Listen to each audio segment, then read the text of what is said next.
নমস্কার বন্ধুরা, তিয়াসা রেসিপিতে সকলকে স্বাগত জানাই।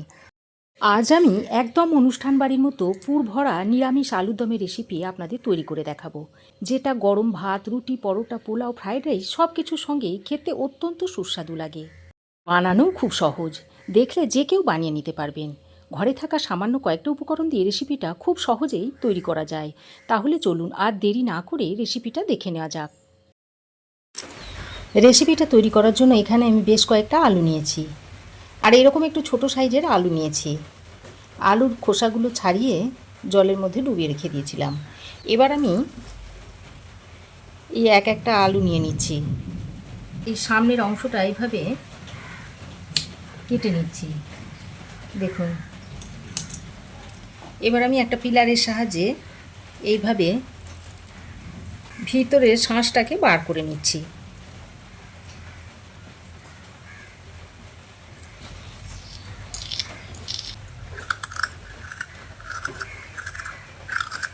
তো দেখুন, ভিতরের সমস্ত শাঁসটাকে আমি বার করে নিয়েছি। তারপর এই জলের মধ্যে এটাকে ডুবিয়ে দিচ্ছি, আর ভিতরের যে শাঁসগুলো সেগুলোকেও এই জলের মধ্যে ডুবিয়ে রাখছি।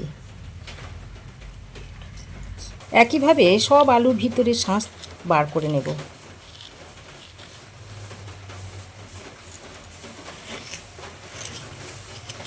দেখুন, সবগুলো আলুর ভিতর থেকে আলুর শাঁসগুলোকে বার করে নিয়েছি। তারপর ভালো করে জল দিয়ে ধুয়ে মুছে একটু শুকনো শুকনো করে নিয়েছি। এবার আমি এই আলুর মধ্যে একটু হলুদের গুঁড়ো দিয়ে দিচ্ছি। তারপর হলুদটা দিয়ে আলুর সঙ্গে এইভাবে ভালো করে মাখিয়ে নিচ্ছি। আলুর গায়ে আমি নুনটা কিন্তু দিলাম না, নুনটা দিলে ভাজার সময় নরম হয়ে যাবে।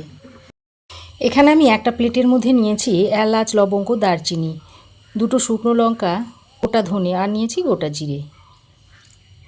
এবার আমি এই গোটা মশলাগুলো একটা শুকনো কড়াইয়ে দিয়ে গ্যাসের ফ্লেমটাকে লো টু মিডিয়ামে করে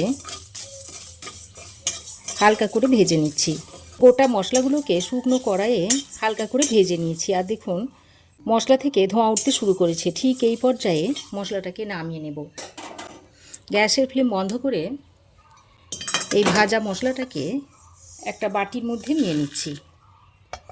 তারপর এটাকে হালকা একটু ঠান্ডা করে গুঁড়ো করে নেব। ভাজা মশলাটাকে হালকা ঠান্ডা করে এরকম গুঁড়ো করে নিয়েছি। এবার আমি কড়াই গরম করে দিয়ে দিচ্ছি সাদা তেল। এবার তেলটা ভালো করে গরম করে নিয়ে এর মধ্যে হলুদ মাখানো আলুগুলো দিয়ে দিচ্ছি। তা আলুগুলোকে এইভাবে একটু লালচে করে ভেজে নিতে হবে। তা আলুর মধ্যে যখন একটু কালার এসে যাবে সেই সময় আলুটাকে তুলে নিতে হবে। আর আমি কম তেলে আলুগুলোকে ভেজে নিচ্ছি, আপনারা চাইলে বেশি তেলেও ভেজে নিতে পারেন। আমি আলুটাকে প্রথমে ভেজে নিচ্ছি, আপনারা চাইলে সেদ্ধ করেও আলুটাকে ভেজে নিতে পারেন। ওদিকে আলুটা ভাজতে ভাজতে এদিকে আমি আলুর ভিতরে যে শাঁসগুলো ছিল সেগুলো থেকে দেখুন পাতলা অংশগুলো আলাদা করে নিয়েছি, আর শক্ত যে অংশগুলো রয়েছে সেগুলোকেও একটু আলাদা করে নিয়েছি। এবার আমি এরকম একটা গ্রেটারের সাহায্যে এইভাবে একটু ঘষে নিচ্ছি, তাহলে খুব তাড়াতাড়ি ভাজা হয়ে যাবে। আমি ভাজার আগে এইভাবে গ্রেট করে নিচ্ছি, তবে আপনারা চাইলে ভাজার পরেও এগুলোকে কেটে নিতে পারেন বা গ্রেট করে নিতে পারেন। তো এগুলোকে গ্রেট করে নিয়ে তারপর আবারও একবার পরিষ্কার জল দিয়ে ভালো করে ধুয়ে নিয়েছি। আলুগুলোকে এরকম হালকা রং ধরিয়ে ভেজে নিয়েছি। এবারে আলুগুলো ছেঁকে তুলে নিচ্ছি।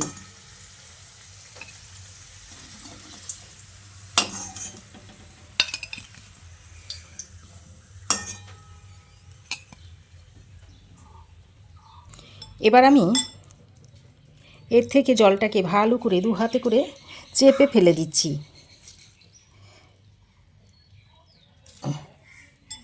দেখুন জলটা চেপে ফেলে দিয়েছি। তারপরেই গরম তেলের মধ্যে ছেড়ে দিচ্ছি। এবার অনবরত নেড়ে চেড়ে মুচমুচে করে ভেজে নেব। আলুর যেরকম ঝুরি ভাজা তৈরি করা হয় ঠিক সেই রকম আলুগুলোকে ভেজে নিতে হবে। আলুগুলোকে আমি এরকম লালচে আর মুচমুচে করে ভেজে নিয়েছি। এখন এই ভাজা আলুগুলোকে একটা প্লেটে তুলে রেখে দিচ্ছি। একইভাবে বাকি আলুগুলোকে ভেজে নিচ্ছি।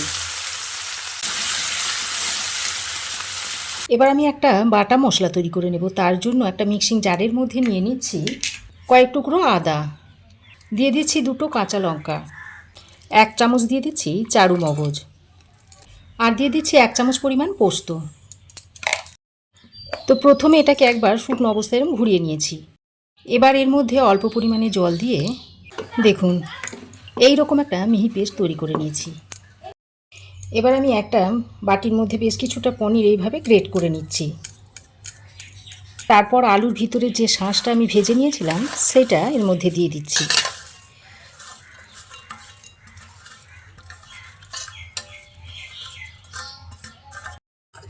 এবার আমি এখানে বেশ কিছুটা ড্রাই ফ্রুটস নিয়েছি কিশমিশ, পেস্তা, কাঠবাদাম, কাজু বাদাম, আর নিয়েছি চীনাবাদাম।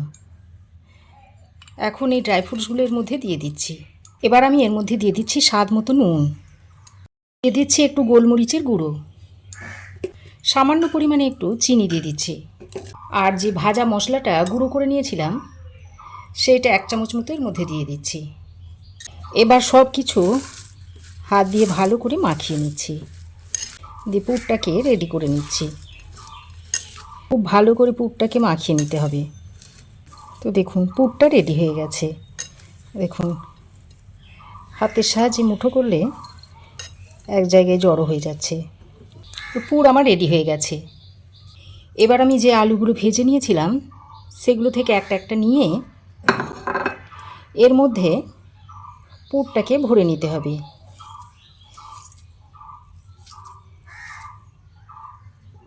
আর এইভাবে পুরটাকে একটু ঠেসে ঠেসে ভরে দিতে হবে।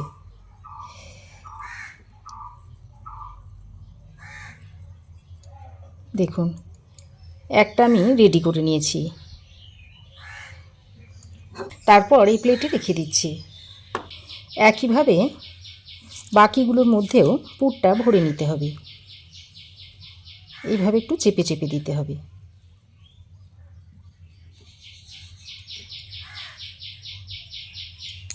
তো দেখুন বন্ধুরা সমস্ত আলুর মধ্যে পুর আমি ভরে নিয়েছি। এবার আমি যে তেলে আলুটা ভেজে নিয়েছিলাম সেই তেলের মধ্যেই দিয়ে দিচ্ছি একটা তেজপাতা, একটা শুকনো লঙ্কা, দিয়ে দিচ্ছি 1/2 চামচ পরিমাণ গোটা জিরে। এবার ফোড়নটাকে কয়েক সেকেন্ড ভালো করে নেড়েচেড়ে মিশিয়ে নিচ্ছি। ফোড়নটা কিছুক্ষণ ভেজে নেওয়ার পর ফোড়ন থেকে একটা সুন্দর গন্ধ ছাড়লে সেই পর্যায়ে আমি দিয়ে দিচ্ছি বেটে নেওয়া মশলাটা, যার মধ্যে আদা, কাঁচা লঙ্কা, পোস্ত আর চারমগজটা ছিল। বাটা মশলাটা দিয়ে খুব ভালো করে ফোড়নের সঙ্গে মিশিয়ে নিচ্ছি। তো বাটা মশলাটা দিয়ে বেশ খানিকক্ষণ ফোড়নের সঙ্গে কষিয়ে নিয়েছি। আর দেখুন মশলা থেকে সুন্দরভাবে তেল ছাড়তে শুরু করেছে। এবার আমি কালারের জন্য এর মধ্যে দিয়ে দিচ্ছি 1/2 চামচ পরিমাণ হলুদ গুঁড়ো, আর দিয়ে দিচ্ছি 1 চামচ পরিমাণ কাশ্মীরি লঙ্কার গুঁড়ো। আবারও গুঁড়ো মশলাটা দিয়ে ভালো করে মিশিয়ে নিচ্ছি। গুঁড়ো মশলাটা দিয়ে খুব ভালো করে মিশিয়ে নিয়ে এবার আমি এর মধ্যে 2টো বড় সাইজের টমেটোকে পেস্ট করে দিয়ে দিচ্ছি। তো টমেটোর পেস্টটা দিয়ে আবারও মশলার সঙ্গে খুব ভালো করে মিশিয়ে নিচ্ছি। তারপর একটা ঢাকনা লাগিয়ে 3-4 মিনিট মতো মশলাটাকে কষিয়ে নিচ্ছি। দেখুন বন্ধুরা মিডিয়াম ফ্লেমে 3-4 মিনিট আমি মশলাটাকে ভালো করে কষিয়ে নিয়েছি। আর টমেটোর কাঁচা গন্ধটা এখনও পর্যন্ত একটু রয়ে গেছে। এবার আমি ঢাকা ছাড়াই মশলাটাকে আরও 1-2 মিনিট মতো কষিয়ে নিচ্ছি। এতে করে টমেটোর কাঁচা গন্ধটা একেবারেই চলে যাবে। আরও 1-2 মিনিট মতো মশলাটাকে কষিয়ে নিয়েছি। আর দেখুন মশলা থেকে তেল ছাড়তে শুরু করেছে। এই পর্যায়ে আমি 1 টেবিল চামচ পরিমাণ টক দই একটু ফেটিয়ে নিয়েছি, তারপর এর মধ্যে দিয়ে দিচ্ছি। আর এই সময় গ্যাসের ফ্লেমটাকে একেবারে লোতে রেখে দিয়েছি। তারপর সঙ্গে সঙ্গে ভালো করে মিশিয়ে নিতে হবে, তা না হলে ছানা কেটে যাবে। টক দইটা দিয়ে ভালো করে নেড়েচেড়ে মিশিয়ে নিয়েছি। তারপর এর মধ্যে দিয়ে দিচ্ছি স্বাদ মতো নুন। আর যেহেতু আমি এখানে বেশি পরিমাণে টমেটো আর টক দই ব্যবহার করেছি, তাই স্বাদটাকে ব্যালেন্স করার জন্য খানিকটা চিনি দিয়ে দিচ্ছি। এখন নুন আর চিনিটা দিয়ে আবারও মশলার সঙ্গে খুব ভালো করে মিশিয়ে নিচ্ছি। এবার আমি যে ভাজা মশলাটা রেখে দিয়েছিলাম সেটা 1 চামচ পরিমাণ এর মধ্যে দিয়ে দিচ্ছি। তারপর আবারও ভালো করে মিশিয়ে নিচ্ছি। এবার আমি এর মধ্যে পরিমাণ মতো জল দিয়ে দিচ্ছি। খুব বেশি জল এখানে দিলে হবে না, যেহেতু একটু মাখো মাখো হবে, তাই খুব বেশি জলটা দিলে হবে না। আমি এখানে ছোট বাটির 1 বাটি পরিমাণ জল দিয়ে দিয়েছি। জলটা দেওয়ার পর গ্রেভিটাকে আমি কিছুক্ষণ ফুটিয়ে নিয়েছি, আর দেখুন খুব ভালোভাবে ফুটে গেছে। এবার আমি যে আলুগুলো পুর ভরে রেখে দিয়েছিলাম সেই আলুগুলো একে একে দিয়ে দিচ্ছি।